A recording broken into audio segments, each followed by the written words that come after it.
Dun, dun, dun, dun, dun, dun, dun. NFL playoff predictions. Another year of NFL playoffs. I am so sorry for how terrible that introduction was.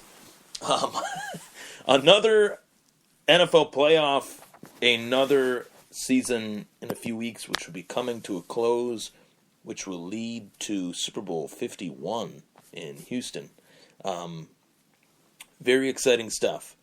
I'm excited to give you my predictions and also answer some fan questions. Hashtag the Thomas Take. Thomas Take is on Instagram, Twitter at Thomas Take 92. It is also on Facebook at Thomas Take Sports Podcast. Please like the page. That's where you get all the alerts as far as what is going on with this podcast.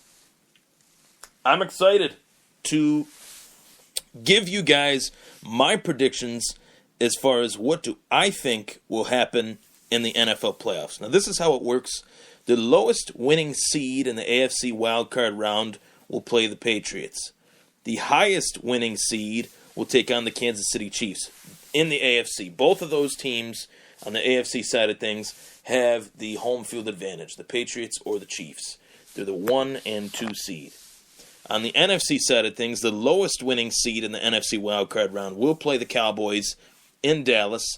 The highest winning seed will then play the Atlanta Falcons in Atlanta. So, here are the wildcard matchups. The Miami Dolphins will head to Pittsburgh as the 6th seed to take on the Pittsburgh Steelers. The Oakland Raiders will head to Houston to take on the Houston Texans. Miami is the 6th seed. The Steelers are the 3rd seed. Oakland is the 5th seed. The Texans are the 4th seed. In the NFC, the Lions are the 6th seed. The Steelers are the 3rd seed. And the Giants are the 5th seed. And the Packers are the 4th seed. So there's a lot to cover there. And I don't have just 15 minutes in this Part 1 segment to do so. But I will start off by giving my prediction for who I think will win those matchups and then go from there. I'm going to make this a complete playoff bracket. So here we go. I think out of the two AFC matchups, I think the Pittsburgh Steelers are going to beat the Miami Dolphins. I think Pittsburgh is too explosive offensively. They have Big Ben, Le'Veon Bell, and Antonio Brown all healthy, ready to go. A dynamic offense, to say the least, and their defense has been underrated in spades this season as well. With Connor Cook as the starter of the as the starter of the Oakland Raiders, I think Connor Cook will help the Oakland Raiders beat the Houston Texans. I don't have much confidence in Brock Osweiler.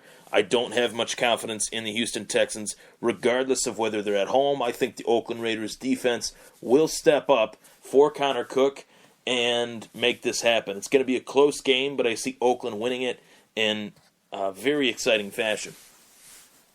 So that would mean that the highest winning seed, being the Steelers, would then play the Kansas City Chiefs, and the Oakland Raiders would then play the New England Patriots. I see those matchups being very interesting ones, more so for the case of the Steelers and the Chiefs. Arrowhead is a huge home field advantage for the Kansas City Chiefs. I think that'll be a very close matchup, but I could see the Steelers coming up with that upset. I really am high on the Steelers' defense. I'm really high on Big Ben Roethlisberger. I'm really high on Le'Veon Bell. I'm really high on Antonio Brown. I see those guys being huge pieces in this year's playoff, and I think the AFC Championship game will be the Pittsburgh Steelers and the New England Patriots. So that does my prediction for the AFC. For the NFC, this is where things will get very interesting. The lowest winning seed will play the Cowboys. The lowest winning seed, I believe, will be the Green Bay Packers versus the New York Giants. There's talk that the Giants took a day off, went to Miami. Not really a good sign. It's a distraction to say the least for this matchup. I think the Packers will win at Lambeau. Aaron Rodgers seems to have found his groove, and I'm going to go with the Packers. For the Lions and the Seahawks, I'm going Seattle. So The highest winning seed would be then the Seattle Seahawks versus the Atlanta Falcons in the divisional round, and then the Packers versus the Cowboys. This is where things are going to get interesting. Although these are the 1 and 2 seeds, and they both have home field advantage in Dallas and in Atlanta, I think these matchups are terrible matchups for both teams. I think that the Seahawks are a real threat to the Falcons, and I'm going to pick Seattle beating the Falcons in Atlanta. And I'm also going to pick the Green Bay Packers versus the Dallas Cowboys. I'm going to go with the Packers. I'm also going to say that that means that the NFC Championship will be the Packers versus the Seahawks in a rematch, and this will be the Patriots versus the Steelers in the AFC. I said this at the start of the season, and I'm going to stick to it. I have the Patriots and the Seahawks playing each other once again in Super Bowl 51. I think that is my pick. That's what I'm going to go with, and I see New England winning another Super Bowl over the Seattle Seahawks. I think Marshawn Lynch not being in that game would be the X factor. C.J. Prosise is out, so the Seattle Seahawks run game is not where it needs to be. Tyler Lockett is out as well, so I'm going to go with the Patriots for that Super Bowl matchup. I went a little bit ahead, but I wanted to for the fact that I do have some fan questions, and one of them I believe I already answered by T.J. Fulcher. He asked me, how far do I think Atlanta is going to go? I laid it all out there. I think Atlanta is going to play Seattle, and I think they're going to lose. I think Seattle poses real problems to any team in the playoffs. With or without Earl Thomas, I think that is a loss. With or without the run game, I think that matchup bodes well for Seattle. I can't pick against them. So that is my take. Also, the NFL released the finalist list for the Hall of Fame. I want to throw this out there. I think it's time that Terrell Owens, Terrell Davis, Kurt Warner, John Lynch, I would like to see, and obviously LaDainian Tomlinson, I'd like to see all 5 of those guys get in. Whether they do or don't, that remains to be seen. But if it were my vote, I would vote for all 5 of those guys. And see them be enshrined in Canton, get their golden jacket, and be embraced as some of the best of all time. So that's my take on the NFL playoffs and my take on the Hall of Fame vote. I also wanted to give my take on a topic that has kind of been in the forefront lately, and that is former players speaking out against their former team.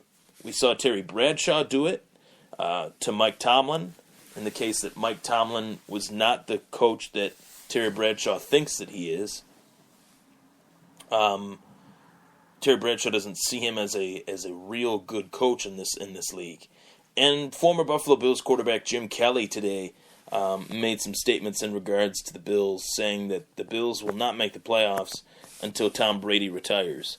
Now, I do think there's also another case this season where Eric Dickerson, the former Los Angeles Ram, all-time great, one of the greatest running backs to ever lace up the cleats, said things about Jeff Fisher getting fired, wondering why he was still the coach, saying that he would not go to a game as long as Jeff Fisher was the coach of the Los Angeles Rams. I do think it is warranted that former players, former greats, do have the right to say whatever they want. It's freedom of speech, obviously.